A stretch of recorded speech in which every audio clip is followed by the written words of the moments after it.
The chandelier lights glimmered like frozen stars above the ballroom, casting a golden glow across polished marble floors and tables dressed in silk.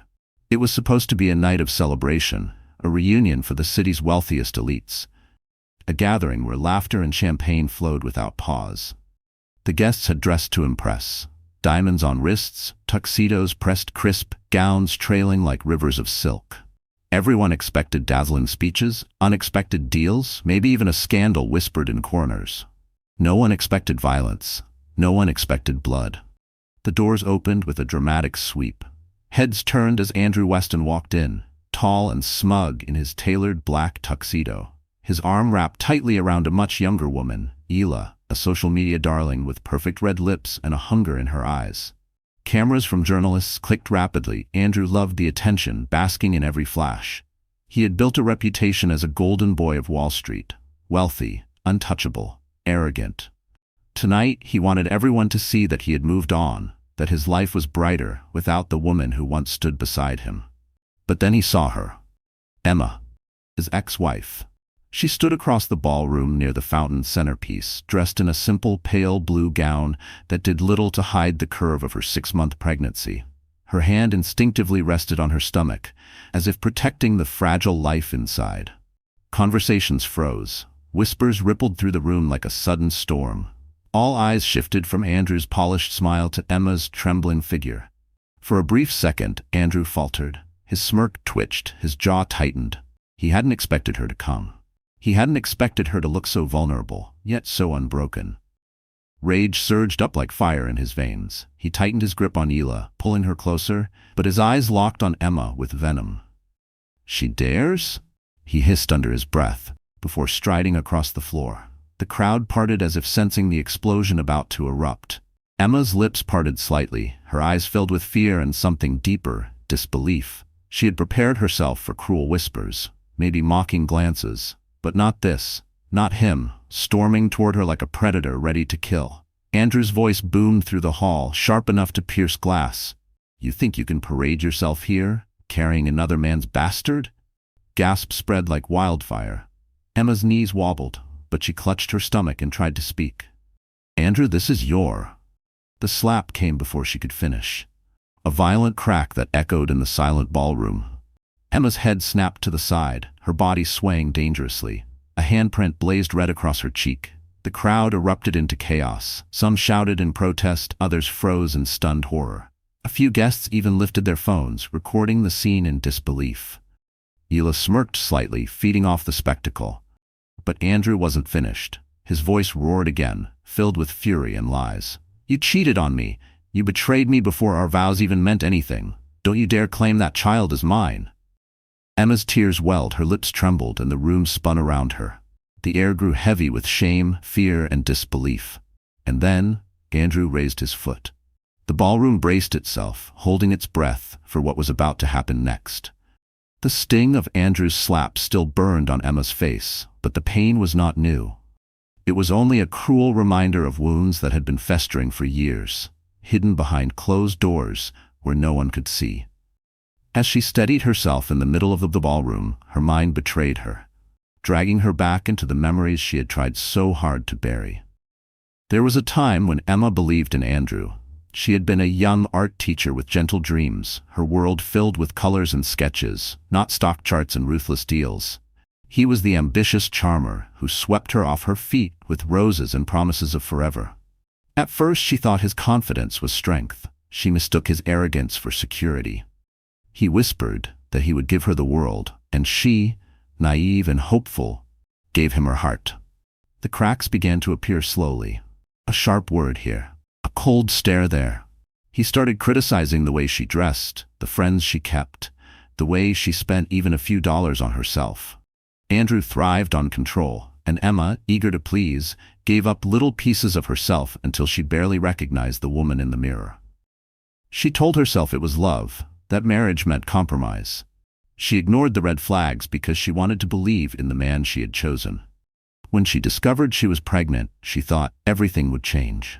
For a brief moment, she saw the man she once loved return. He had smiled, placed his hand on her belly, and told her they were starting a family. But the sweetness was short-lived.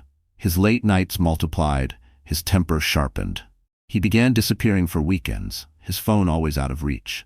The scent of foreign perfume on his suits told a truth Emma was too frightened to admit out loud.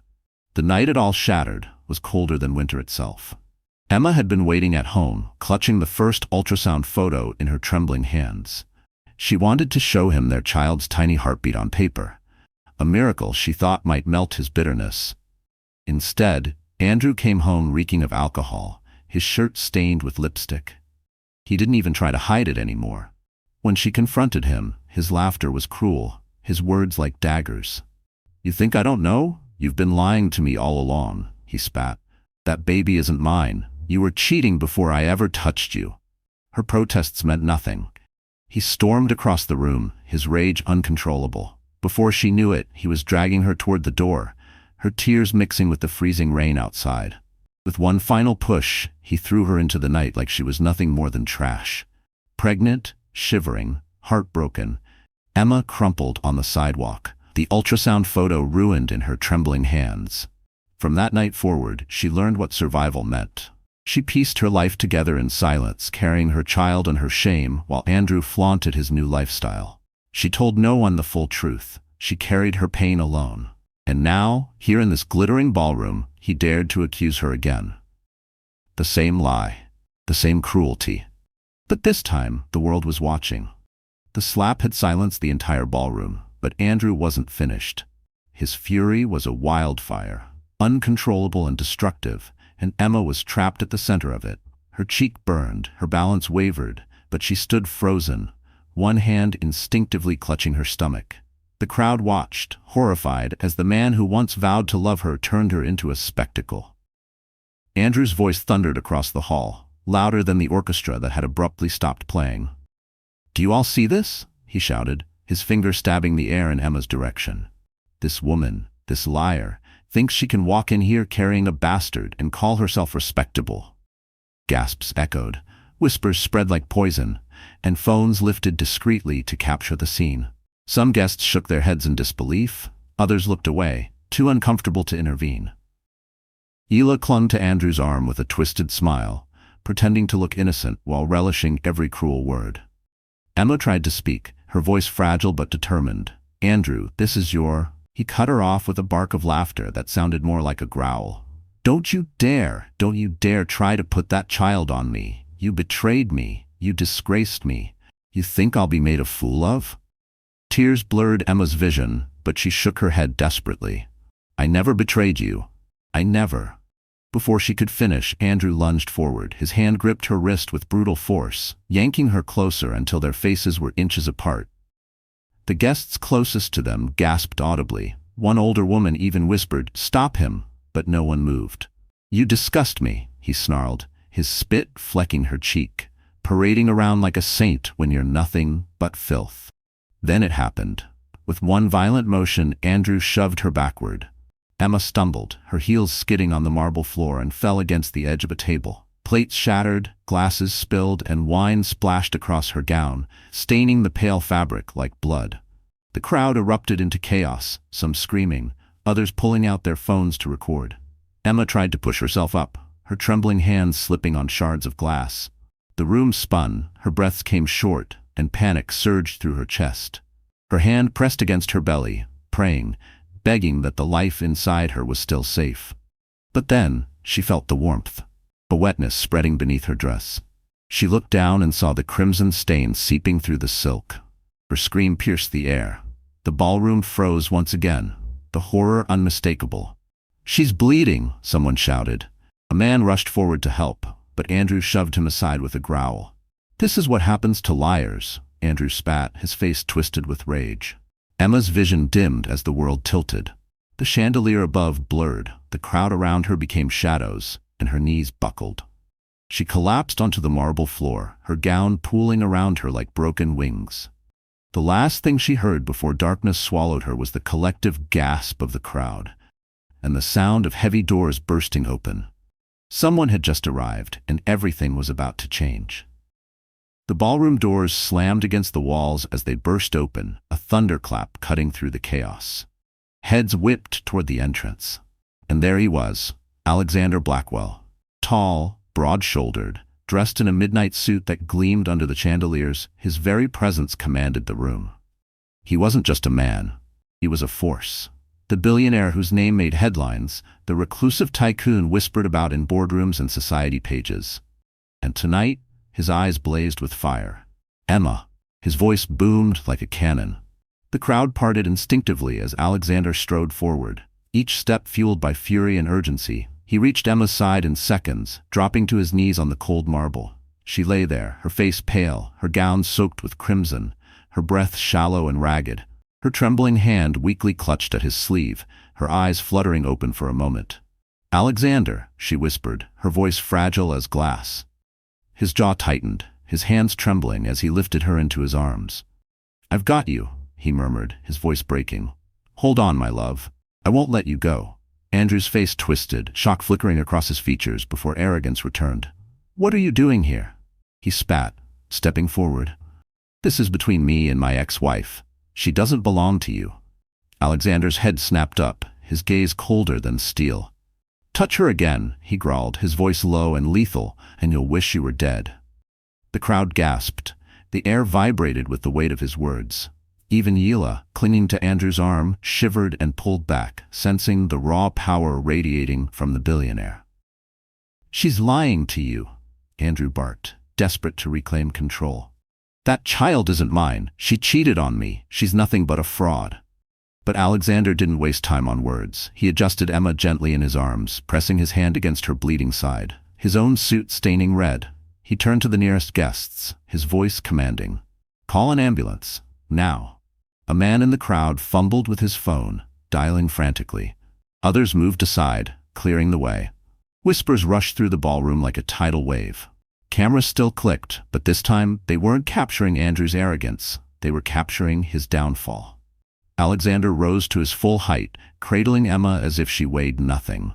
His glare swept the room, freezing everyone in place. "Let this be known," he declared, his voice like thunder. "Emma Blackwell is my wife, and anyone who harms her will answer to me." The statement detonated through the hall. Shocked gasps erupted. Andrew's mouth fell open, his arrogance cracking into disbelief. "Wife?" he stammered. "Yes," Alexander said, his tone final, unshakable. "We are married, and you," his eyes burned into Andrew, "are nothing but a coward who destroyed what he never deserved." With that, Alexander strode toward the exit, Emma clinging weakly to consciousness in his arms.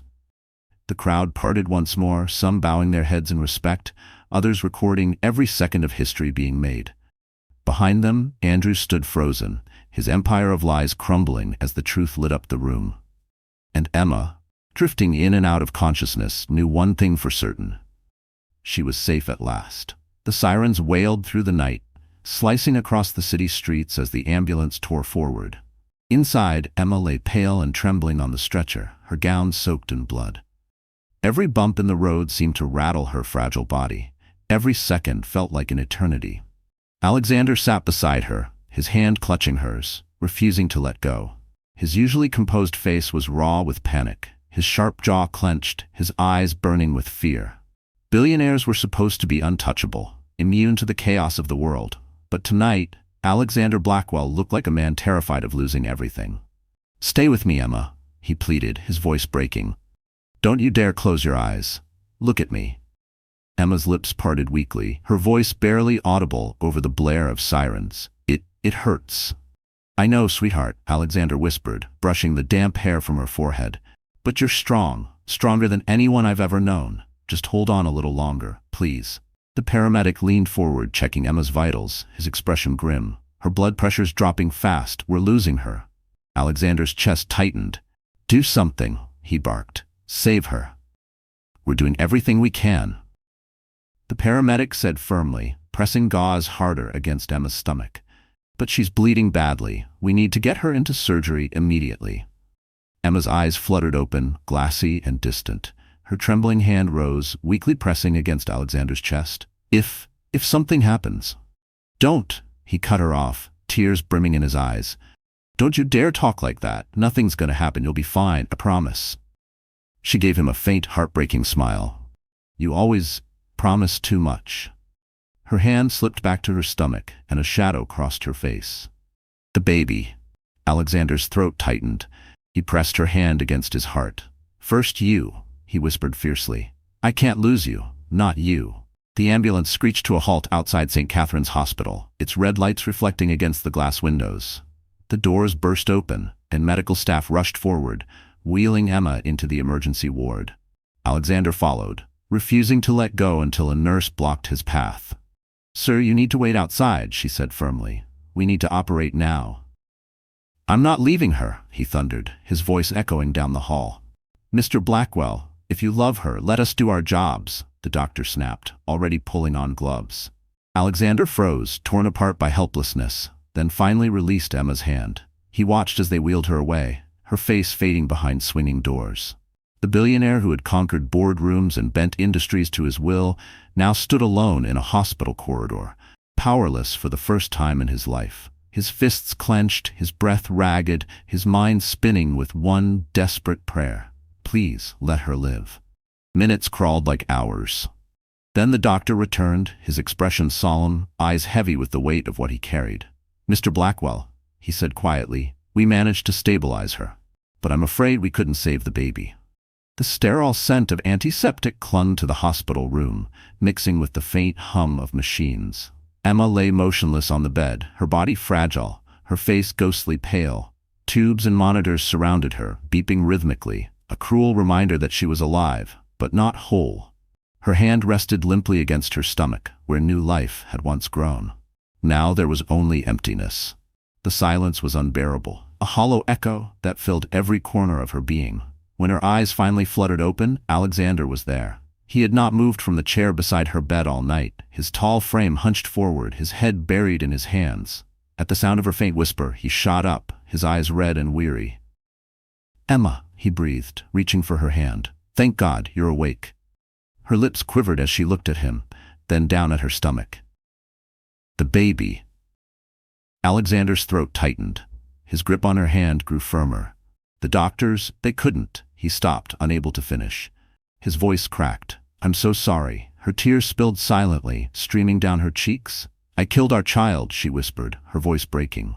I couldn't protect. Don't you dare, Alexander interrupted fiercely, pulling his chair closer. His eyes blazed with both anguish and determination.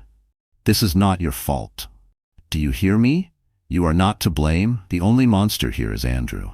Emma shook her head weakly, sobs racking her frail body. I carried that life, and now it's gone. I feel so empty. Alexander's own tears brimmed, but he leaned forward, pressing her hand against his heart. Emma, look at me. You are not empty. You are everything. You are strength, grace, and light. Losing the baby doesn't make you less of a mother, less of a woman. You are still the bravest soul I've ever known. Her sobs deepened, muffled by the pillow as she turned her face away. Alexander rose, circling the bed, and gently lifted her into his arms despite the wires and tubes. He held her tightly, letting her cry against his chest. I couldn't save him, she whispered through her tears. I know, Alexander said softly, kissing her hair. And I would give every dollar, every empire I own, to change that. But I swear this to you, Andrew will pay. He will never hurt you again. Not as long as I live. Emma clung to him, her nails digging into his suit jacket as if holding on for dear life. For the first time in weeks, she let herself collapse fully, no longer pretending to be strong. Alexander rocked her gently, his voice low but steady. You're not alone, Emma. You will never be alone again. I'll protect you. I'll fight for you. I'll carry your pain if I have to, but I will not let you fall. The machines kept beeping, indifferent to the storm raging inside them both. Emma's tears eventually slowed, though the hollow ache in her chest remained. But within that darkness, a tiny ember sparked. The comfort of knowing that while she had lost her child, she had not lost everything. She still had Alexander, and he would never let her go. The days that followed blurred into a haze of pain and silence. Emma remained in the hospital, recovering physically, though her spirit felt shattered. She spoke little, her once bright eyes dulled by grief. Each time she looked at her stomach, the ache inside her deepened. The baby she had longed to meet was gone, and no words could fill that void. Alexander never left her side. He handled the doctors, arranged for the best specialists, and even brought in private nurses, sparing no expense to ensure her comfort. But more than money, he gave her presence. He sat through her silence, held her when she cried, and whispered reassurances when nightmares jolted her awake. Late one evening, when the city outside glittered against the dark sky, Alexander stood at the window of her hospital room. His reflection stared back at him, powerful, wealthy, yet utterly powerless against the cruelty that had struck Emma. His hands clenched into fists at his sides. This couldn't go unanswered. He turned back to Emma, who had finally drifted into a fragile sleep. Her breathing was shallow but steady, her hands still clinging to his jacket even in slumber. Alexander's chest ached at the sight. He bent down, pressing a kiss to her forehead, and whispered words meant only for her. "I swear to you, Emma, he will pay. Andrew will suffer for every tear you've shed, every drop of blood you've lost. I will not rest until he is destroyed." The next morning, Alexander set his vow into motion. While Emma rested, he made calls from the corner of her room, his voice low but lethal. "Pull every record on Andrew Weston," he ordered his assistant.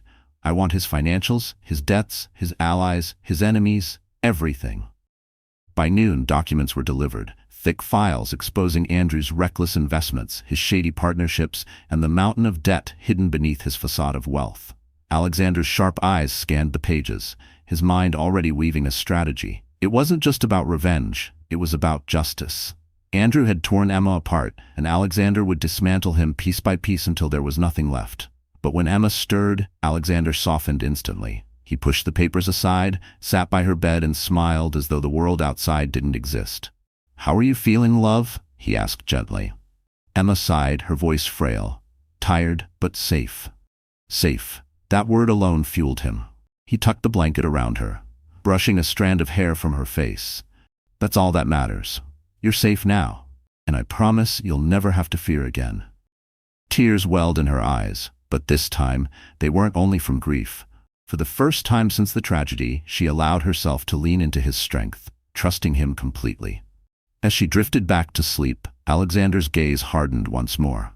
He stroked her hand, but his thoughts were already miles away, sharpening like blades. Andrew Weston had written his own fate the moment he raised his hand to Emma, and Alexander Blackwell was going to make sure the whole world watched him fall. The hospital released Emma after 2 long weeks. Her body was stronger, but her spirit was still fragile. Leaving the sterile walls behind felt like stepping into a new world, one she no longer trusted. Every sound startled her. Every shadow felt like a threat. Alexander brought her to his penthouse, a fortress of glass and steel high above the city. From the outside, it was breathtaking, a palace in the sky. Inside, it became her sanctuary. He replaced cold silence with warmth, soft blankets, flowers by her bedside, and her favorite tea, always waiting. He ordered the staff to keep the home quiet, peaceful, free of reporters and gossip. But no matter how carefully he shielded her, Emma carried the weight of loss. At night, she would wake in tears, clutching her stomach as if reaching for the child who was no longer there. She apologized constantly, for being weak, for crying, for not being the woman she once was. Alexander silenced her every time. "You don't need to be strong for me," he whispered, holding her close. "You've carried more pain than anyone should. Let me be strong for you." Still, the shadows lingered. Emma found herself afraid of mirrors. She couldn't look at her reflection without seeing the slap, the fall, the blood. She avoided the news, knowing Andrew's face still graced headlines. But Alexander never pressured her. He guarded her world fiercely, taking every call in his office, ensuring she never heard a whisper of Andrew's name. Behind closed doors, though, Alexander's war had already begun. His investigators fed him information daily. Andrew's company was drowning, investments mismanaged, debts piling, rivals circling. All Alexander had to do was push, and Andrew's empire would collapse. But he didn't rush. He wanted precision. He wanted Andrew to feel the walls close in slowly, suffocating him the way Emma had suffocated under his cruelty. Emma, unaware of the storm Alexander was preparing, tried to find small pieces of herself again. She spent hours sketching by the window, the way she had when she was younger. Her hands trembled at first, but soon lines became shapes, shapes became flowers, faces, and even dreams. One evening, Alexander found her asleep with charcoal smudges on her fingers, a faint smile softening her features. His heart ached with pride and sorrow. The world saw Alexander Blackwell as ruthless, a man who built empires with steel and stone. But with Emma, he was gentle, patient. He understood that her healing couldn't be rushed. Each day she survived was a victory. Each smile she managed was a triumph. One night, as the city lights flickered beyond the windows, Emma turned to him, her voice barely above a whisper. "Why do you stay, Alexander? I'm broken. I've given you nothing but grief." He cupped her face, forcing her to meet his steady gaze. "You've given me everything," he said. "Your trust, your heart, and that's worth more than any empire I'll ever own." Emma's tears fell again, but this time they carried something new, hope. And though she didn't know it yet, Alexander was preparing to give her more than comfort. He was preparing to give her justice. The city's social circles thrived on gossip, and whispers traveled faster than fire. At first, it was nothing more than murmurs, rumors of Andrew Weston's sudden financial troubles, a deal gone bad here, an investor pulling out there. To outsiders it seemed like ordinary business turbulence, but to those who knew better, it was the beginning of a freefall. Behind those whispers was Alexander Blackwell. Each move was deliberate, every domino tipped with precision. He didn't roar or gloat, he tightened the screws in silence, ensuring Andrew never saw the blade until it was already at his throat. Emma remained unaware of the storm brewing outside her sanctuary. She spent her mornings by the window, sketching with charcoal, her drawings slowly returning to life. Flowers with petals stretched wide, mothers cradling children, even fragile birds with broken wings learning to fly again. Her art mirrored her healing, a slow, painful climb from the depths of despair. Alexander watched her quietly, pride swelling in his chest. He knew she wasn't ready to hear of Andrew's crumbling empire yet. Her heart was still tender, her nights still haunted by nightmares of that fateful evening. But soon, he promised himself, she would know the truth. She would see that justice was coming. Meanwhile, the whispers grew louder. One afternoon, while Emma napped, Alexander's phone buzzed. His trusted advisor's voice came through, urgent and excited. "Sir, Weston Holdings just lost their biggest client. The board is in panic. His liquidity is nearly gone. One more push and the company collapses." Alexander's lips curved into a grim smile. Perfect. But not yet. Let him sweat. Let him taste what it feels like to lose control. As Andrew's empire trembled, Emma's world slowly brightened. Alexander made sure of it. He filled her days with quiet gestures, bringing her favorite pastries from a hidden bakery, arranging fresh lilies in the living room, surprising her with a new sketchbook bound in leather. Every gesture reminded her that she wasn't alone, that her future was still worth fighting for. One evening, as they sat together watching the city lights flicker like distant stars, Emma finally broke the silence. "Why do I feel lighter lately? As if something's shifting?" Alexander's gaze softened. He brushed a strand of hair from her face. "Because you're stronger than you think," he said. "Because you're healing." She smiled faintly, though shadows lingered in her eyes. "Sometimes I still see him, in my dreams. The anger, the lies, the way he looked at me as if I were nothing." Alexander took her hand, his voice steady. "One day soon, he'll look in the mirror and see what he truly is, nothing, and you'll never have to fear him again." Emma's chest tightened, not fully understanding his words, but trusting the conviction behind them. For the first time in weeks, she rested her head on his shoulder, closing her eyes not out of exhaustion, but peace. And as she drifted into sleep, the whispers outside grew into a storm. Andrew Weston's empire was falling, and he had no idea who was holding the knife. Andrew Weston had always loved the spotlight. For years, he strutted through boardrooms and galas with the confidence of a man untouchable. But now, the same spotlight burned like a cruel interrogation lamp, exposing every crack in his facade. The whispers had turned into headlines. Weston Holdings loses key investors. Rumors of bankruptcy surround Wall Street golden boy. Was Andrew Weston's success built on lies? He stormed into his office one morning, slamming the newspapers onto his mahogany desk. His phone buzzed endlessly, calls from creditors, angry partners, board members demanding answers. Sweat pooled at his temples, his tie tugged loose as he barked orders that no one listened to anymore.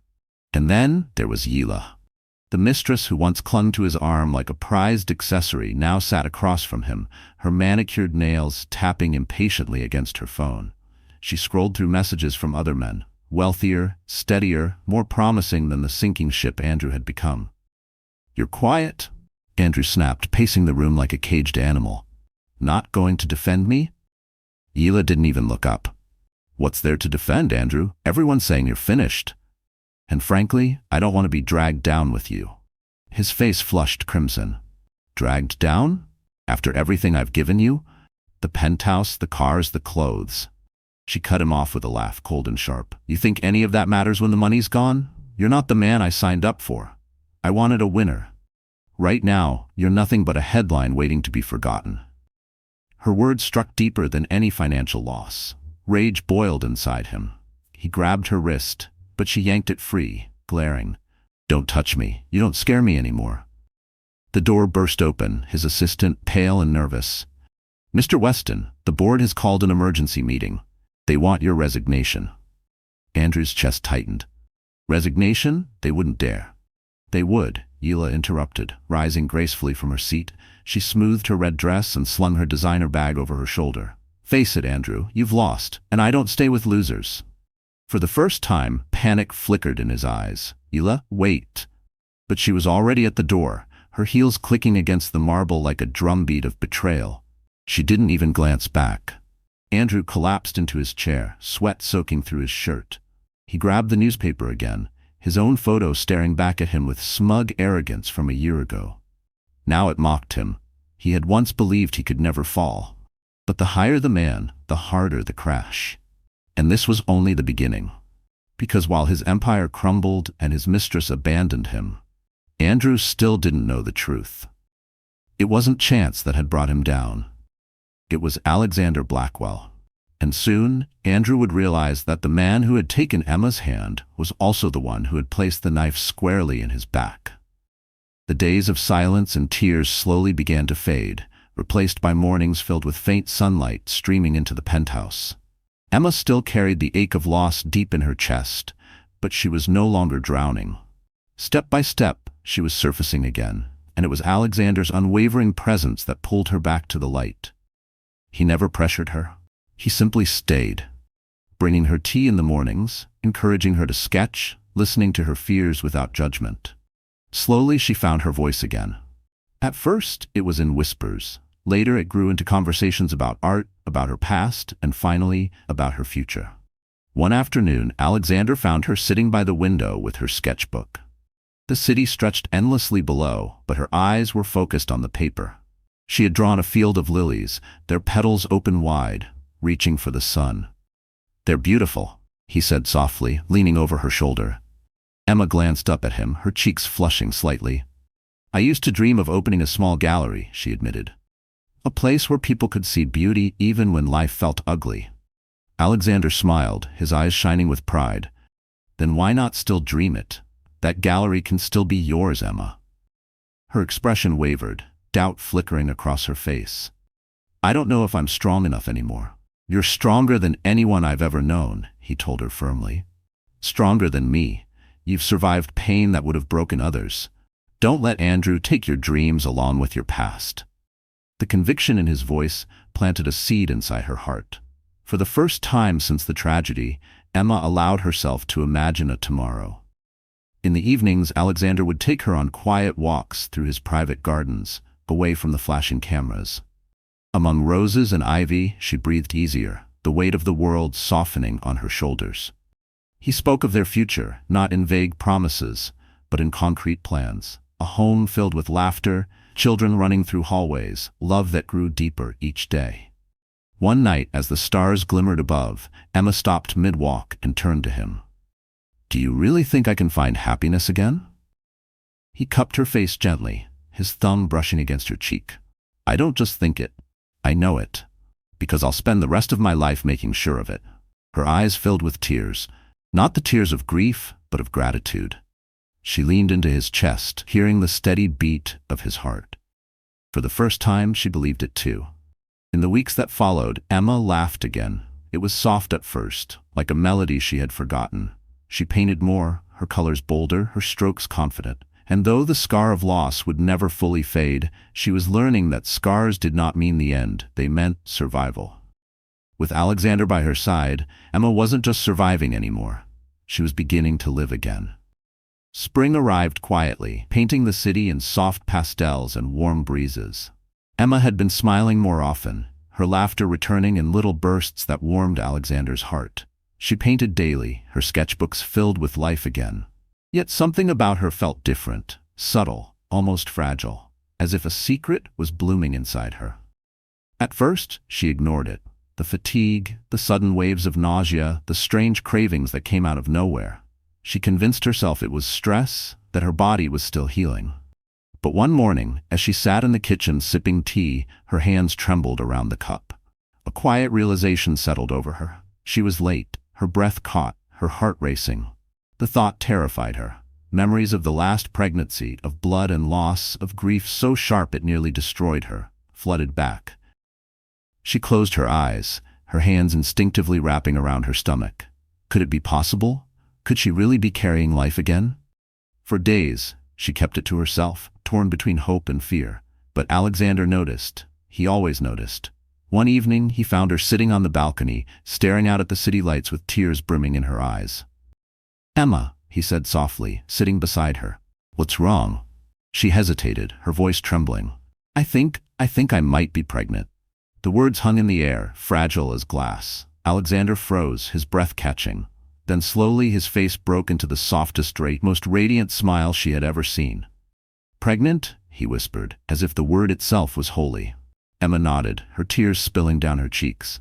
"I'm scared, Alexander. What if it happens again? What if I lose?" He silenced her with a gentle kiss, his hand cupping her face. "No, this is different. This time, you won't be alone. I'll be with you every step of the way. We'll protect this child together." Her sobs shook against his chest, but his words wrapped around her like armor. For the first time, the fear loosened its grip. Hope crept in. The next day, the doctor confirmed it. Emma was indeed pregnant. Her heartbeat thundered as the ultrasound revealed the faint flicker of new life. Tears streamed down her face, her hands squeezing Alexander's tightly. "There it is," the doctor said gently. A strong heartbeat. Emma buried her face in Alexander's shoulder, her body trembling with relief. He kissed her hair, whispering, "Our baby, our future." From that moment on, Alexander became fiercely protective. He accompanied her to every appointment, learned everything about prenatal care, even remodeled part of the penthouse into a nursery. Emma watched him assemble tiny cribs with his strong hands, his eyes lighting up like a man who had finally found what truly mattered. For Emma, the fear never vanished completely, but it was outshined by something greater: hope, joy, and the love she saw in Alexander's eyes each time he rested his hand on her growing belly. This time was different. This time she wasn't just surviving, she was creating life again, safe, cherished, and deeply loved. The weeks after Emma's pregnancy news were filled with a kind of joy she had once believed was lost forever.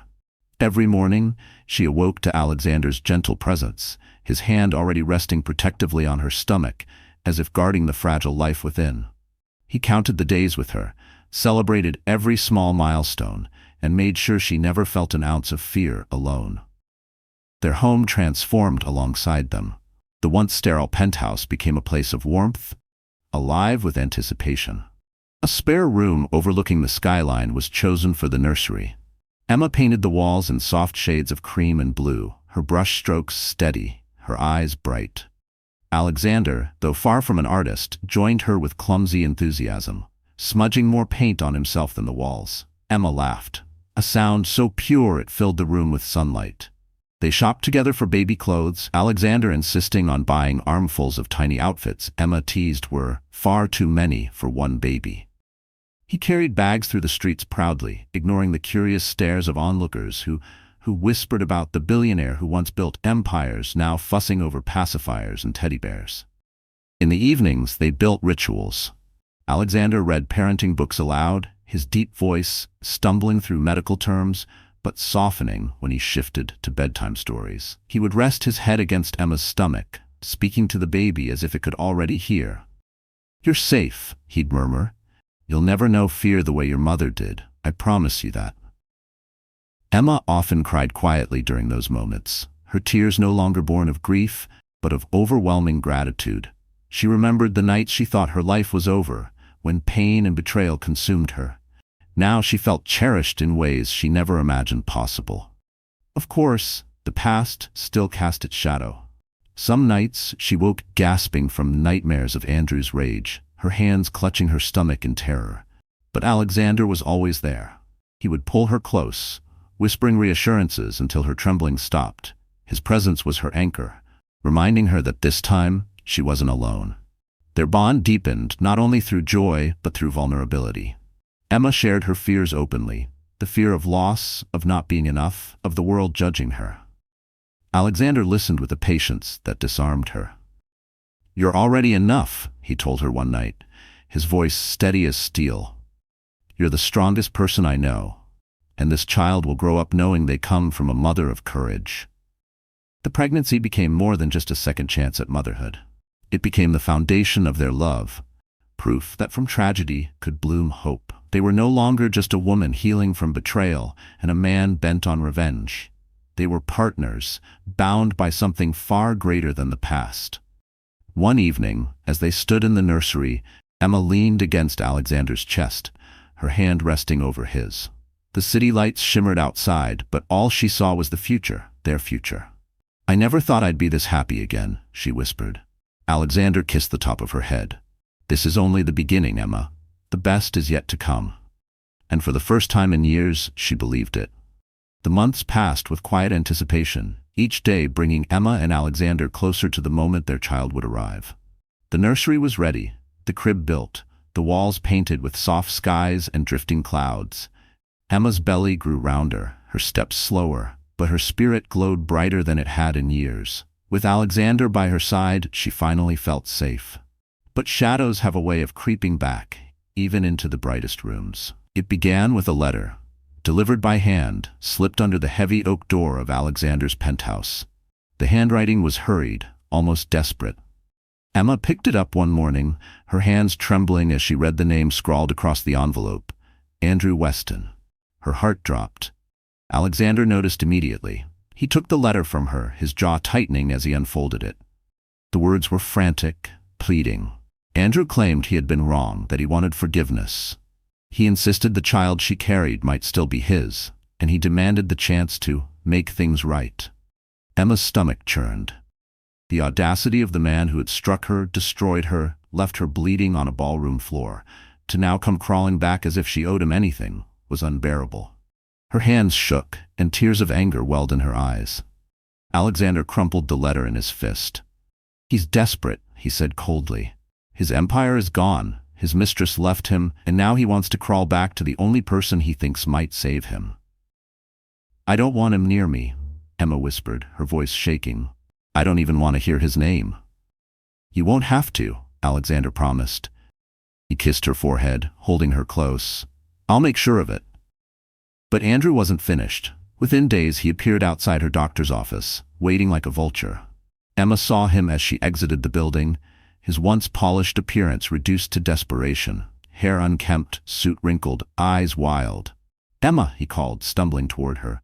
"Please, you have to listen to me." She froze, panic rising in her chest. The memories of his slap, his kick, the blood, all came rushing back. She stepped back instinctively, clutching her belly. Alexander was there in an instant, his arms shielding her as he pushed Andrew back. "Stay away from her," he warned, his voice like thunder. Andrew's eyes darted between them, filled with rage and envy. "You think you've won, Blackwell? That child is mine," Alexander cut him off, his tone final. "And you lost any right to even speak her name the night you spilled her blood." Security intervened, dragging Andrew away as he shouted hollow promises of redemption. Emma buried her face in Alexander's chest, trembling uncontrollably. "I thought he was gone," she whispered.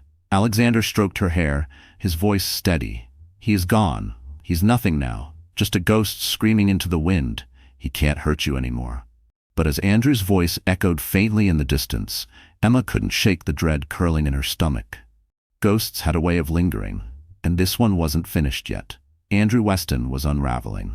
Once the golden boy of Wall Street, he now moved like a man hunted, haunted eyes, trembling hands, clothes disheveled. His empire was already in ashes, but his pride clung to the delusion that he could rise again. He called former allies, begged for meetings, promised returns he couldn't deliver. Each call ended the same: rejection. And then came the trap. Alexander Blackwell had been patient, weaving the threads of Andrew's destruction with meticulous care. Now the final stage was ready. He arranged a private gathering of investors, journalists, and board members under the guise of a charity event. On the guest list was Andrew himself, invited with a forged promise of potential funding that might revive his crumbling company.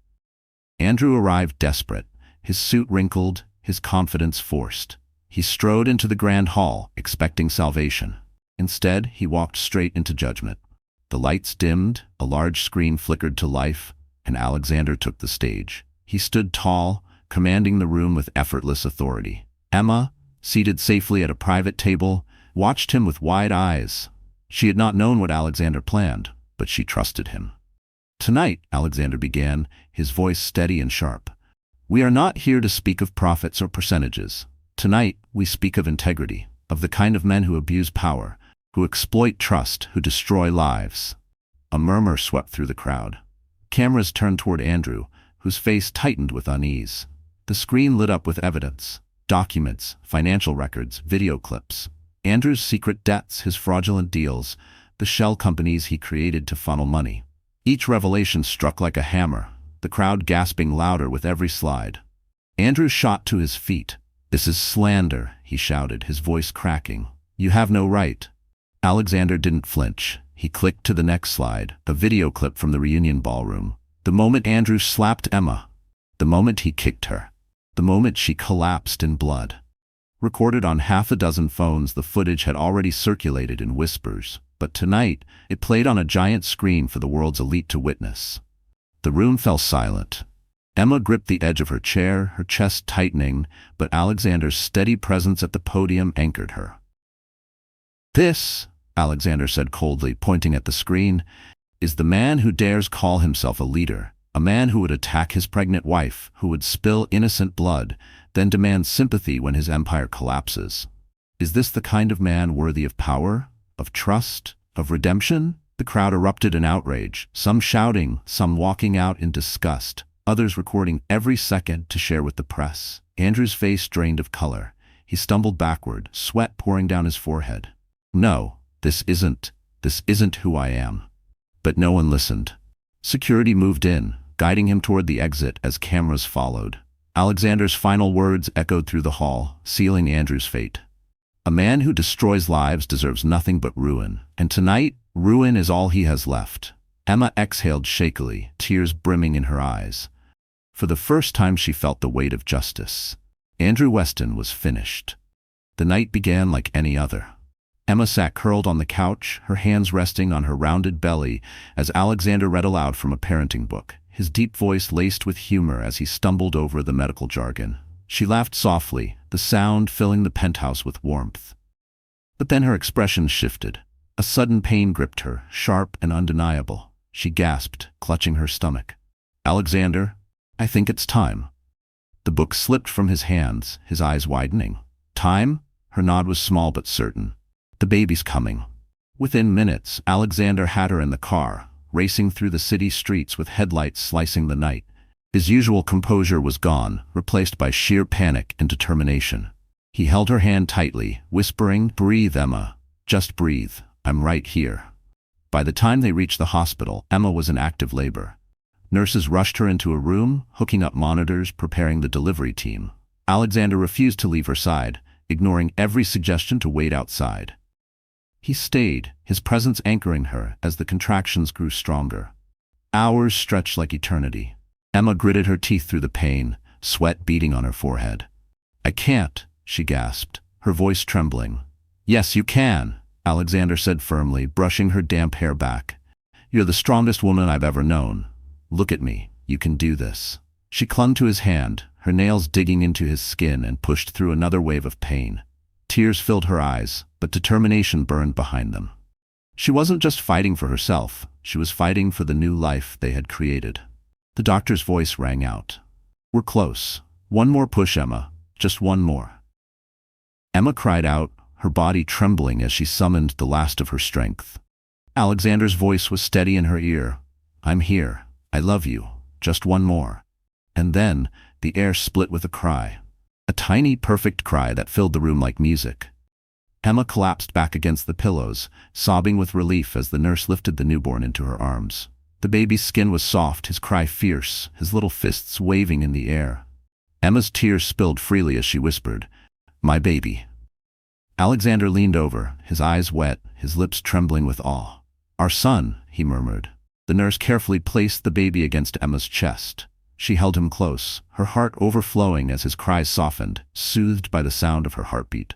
She looked up at Alexander, her voice breaking. "He's perfect." Alexander kissed her forehead, then the baby's tiny head, his hand trembling as he caressed his son's cheek. "You both are perfect," he whispered. For a long moment the three of them stayed wrapped together, the world outside forgotten. The grief of the past, the shadows of betrayal, the scars of loss, all of it dimmed in the glow of this new beginning. Emma looked at Alexander through tears of joy. "We made it," she said softly. He smiled, his voice steady, certain. "No, my love, we're just beginning." The hospital room was quiet except for the steady rhythm of a newborn's breathing. Their son slept peacefully in Emma's arms, his tiny chest rising and falling like the most fragile miracle. Emma gazed down at him, tears shimmering in her eyes, unable to believe he was real. After so much loss, so much pain, here he was, living, breathing, perfect. Alexander sat beside her, his arm draped protectively around her shoulders. He couldn't take his eyes off them. He had negotiated billion-dollar contracts, built empires, and commanded boardrooms filled with the most powerful men in the world. Yet nothing in his life had ever made him feel as rich as this moment. Emma stroked the baby's cheek with her finger, marveling at the softness of his skin. "He looks like you," she whispered with a faint smile. Alexander chuckled softly, brushing her hair back. "No, he has your eyes. The same light, the same strength." Emma's chest tightened at his words. For the first time in years, she didn't feel broken. She felt whole. Holding her son, leaning against Alexander's warmth, she finally understood that her life had been leading to this. The nurses came in and out, checking vitals, offering instructions, but Emma barely noticed. She was lost in the quiet miracle of motherhood. Every little movement, the twitch of her baby's lips, the curl of his tiny fingers, felt like a message from heaven, telling her that the world still held beauty. Later that evening, when the baby stirred and began to cry, Alexander was the first to rise. He scooped the child into his strong arms, rocking him gently. His deep voice hummed a lullaby, off-key, awkward, but full of love. The baby quieted almost instantly, snuggling against his chest. Emma watched, her heart swelling. "You're a natural," she said softly. Alexander looked down at the infant, his voice tender. "I've spent my whole life chasing power, but nothing compares to this. To him, to us." He carried the baby back to Emma, carefully placing him in her arms again. "This is my legacy. Not the companies, not the headlines. Him, you." Emma's tears spilled freely as she kissed the baby's forehead. "I never thought I could be this happy again," she whispered. "You deserve every second of it," Alexander said, kissing her hand. "And I'll spend the rest of my life making sure you never lose it." Over the next few days, they embraced every small milestone. Emma learned how to nurse. Alexander learned how to change diapers, fumbling clumsily at first, earning laughter from Emma. Nights were long, filled with cries and feedings. But they faced it together, side by side. Each sleepless hour was worth it. Each soft sigh from their son was a reminder that love had conquered pain. On their final day at the hospital, as they carried their baby home for the first time, Emma paused at the doorway. She turned to Alexander, her eyes brimming with gratitude. "We have a family now," she whispered. He kissed her deeply, his voice steady. "We always did, Emma. We were just waiting for him to arrive." Andrew Weston had once walked into every room with his chin high, certain the world revolved around him. Now he wandered through the city like a ghost. His name, once spoken with admiration, was now spat with disgust. His empire was gone, his wealth evaporated, his so-called friends vanished the moment the headlines turned sour. His penthouse had been seized by creditors. He lived in a rented apartment with peeling wallpaper and a leaking faucet, a far cry from the marble halls he once boasted about. Each night he stared at the cracked ceiling, hearing only the echo of his own downfall. The worst blow had come when Ela left. The woman who once clung to his arm now paraded across social media with another wealthy benefactor. Her goodbye was as cruel as her presence had been shallow. "You're broke, Andrew," she had sneered, "and I don't do broke." He had begged her to stay, even fallen to his knees in a moment of humiliation he would never admit aloud. But she walked away without a second glance, her laughter echoing in his ears long after she was gone. Alone, Andrew tried to salvage scraps of his reputation. He showed up uninvited to networking events, only to be escorted out. He called former investors who hung up on him before he could finish a sentence. At bars, he overheard whispers, his name now synonymous with disgrace. "Isn't that the guy who hit his pregnant wife?" one man muttered. "Yeah, caught on video. Disgusting. No wonder his life's in ruins." Andrew slammed his glass on the counter, but deep down he knew they were right. The footage of that night, the slap, the kick, the blood, had spread everywhere. No amount of denial could erase what the world had seen. His reflection in the mirror mocked him. The once polished businessman was gone. His hair was unkempt, his eyes bloodshot, his suits pawned for cash. He looked older, weaker, smaller. In his darkest hours, he thought of Emma. He replayed the night at the reunion, the moment he raised his hand, the moment her body crumpled to the floor. He told himself she had deserved it, that she had betrayed him. But deep down, beneath the layers of denial, he knew the truth. She had been innocent, and he had destroyed the only thing pure in his life. One evening, drunk and stumbling, he collapsed on the same sidewalk where years ago he had once thrown Emma out into the rain. This time, there was no mistress to drag him home, no empire to shield him, no crowd to admire him. Just the cold pavement and the weight of regret. People passed by without recognition, some with disgust, most with indifference. Andrew Weston, once the golden boy, was nothing more than a forgotten man. And as he lay there, staring up at the same city lights he once thought he owned, one thought consumed him. He had lost everything. And Emma, the woman he tried to break, was now living the life he could never touch again. The Blackwell penthouse glowed with warmth, laughter spilling through its glass walls and out into the city skyline. Emma moved gracefully through the nursery, her son cradled in her arms, his tiny giggles filling the air. She kissed his forehead, inhaling the sweet scent of new life, and her heart swelled with gratitude. Alexander entered quietly, carrying a tray with tea for Emma and a bottle for the baby. He paused in the doorway, watching his wife and child bathed in golden lamplight. For a man who once believed happiness came from building empires, this sight humbled him. His empire now was here, in Emma's smile and in the tiny boy who carried both their names. "How are my two loves?" Alexander asked softly, setting the tray down. Emma looked up, her eyes shining. Happy, safe, home. He crossed the room and wrapped his arms around them both. Their son reached for his father's tie with chubby fingers, and Alexander laughed, kissing the boy's small hand. Together they sank into the rocking chair, the three of them fitting perfectly into the quiet rhythm of family. For Emma, each day was a step further from the shadows of her past. She still bore scars, memories of betrayal, the ache of the child she lost, but those wounds no longer defined her. Instead, they reminded her of her strength, her survival, and the miracle of second chances. With Alexander, she had found not just love but respect, protection, and a partner who cherished every part of her. Meanwhile, Andrew's world had withered into nothingness. Word spread quickly of his decline. Once a face on magazine covers, he was now seen stumbling out of bars, shouting at ghosts only he could see. Investors refused to take his calls, doors slammed in his face, and his name carried only shame.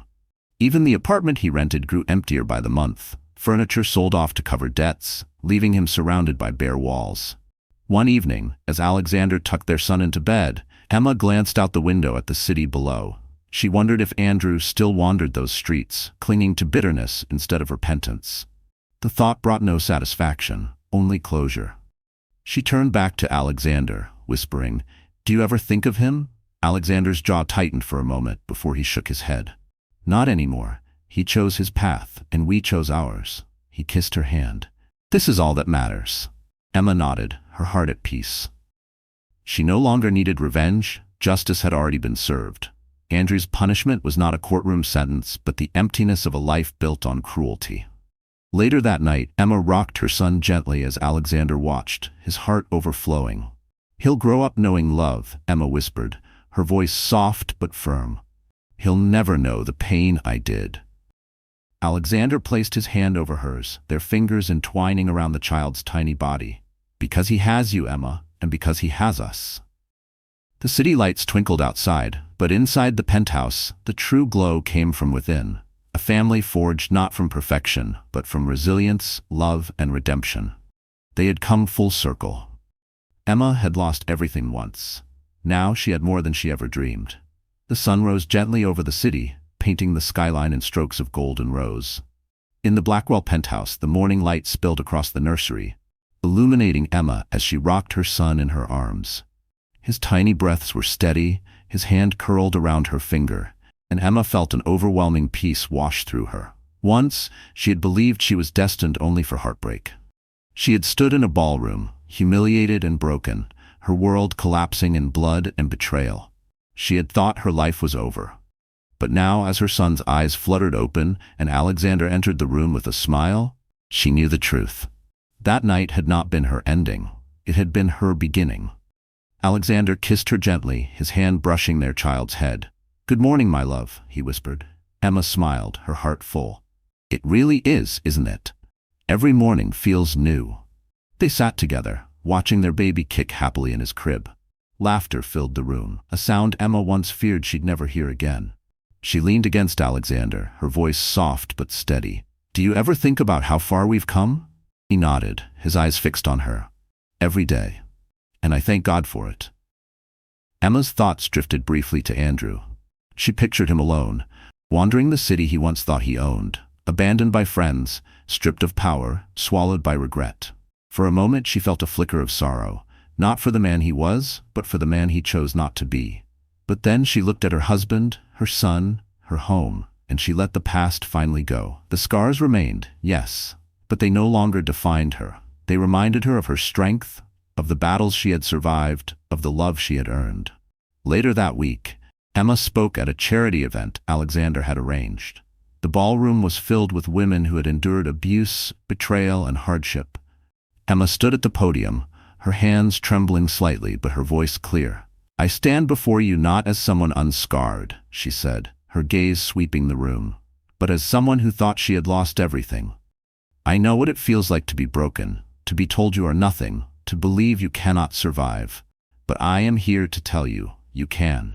We are stronger than the pain we endure, and no matter how dark the night, the sun will rise again." Tears filled the eyes of many in the crowd. Emma's words weren't just a speech, they were a lifeline, proof that healing was possible. When she stepped down, Alexander was waiting. He kissed her hand, pride shining in his eyes. "You've changed lives tonight," he murmured. Emma smiled through her tears. "Maybe. But the truth is, they saved me too." As the applause faded, Emma held Alexander's hand, their son sleeping peacefully in his stroller beside them. She looked around at the faces of women finding hope, at her husband's steady strength, at her child's innocent slumber. This was her justice. This was her victory. And as she walked out of the ballroom into the sunlight, Emma knew one truth above all. No betrayal, no cruelty, no loss could ever defeat the power of love, resilience, and the courage to begin again. So my friends, the story has come to an end. But if you're still here right now, it means something has touched your heart in a way words alone cannot explain. Maybe it reminded you of your own scars, or maybe it whispered to you that no matter how broken life seems, healing is always possible. Emma's journey is not just about betrayal, revenge, or wealth. It's about resilience. She was shattered, humiliated, and left with nothing. And yet she stood back up, found love, and rebuilt her life. That is the essence of Stoic wisdom. As Marcus Aurelius once said, "The impediment to action advances action. What stands in the way becomes the way." Emma's pain became her path. Her loss became her strength. And in the end, she turned her deepest wound into her greatest victory. This story reminds us that we cannot always control what happens to us, but we can control how we rise after the fall. It tells us that cruelty will collapse under its own weight, and that dignity, compassion, and love will always outlast the bitterness of betrayal. Seneca wrote, "Difficulties strengthen the mind, as labor does the body." And Emma's life proves it true. Her scars did not define her, they refined her. So maybe the question is not, why did this happen to me? But what can I build from here? Because just like Emma, each of us has the power to begin again. And now, my wonderful friends, if you felt even a spark of hope or strength from this story, I ask you, share it. Give it to someone who might need it today. Like this video, subscribe to the channel, and let's keep building a community where stories heal, inspire, and remind us that no matter how dark the night, the sun will rise again. Because your story, too, is still being written. And who knows, the next chapter might just be your greatest one yet.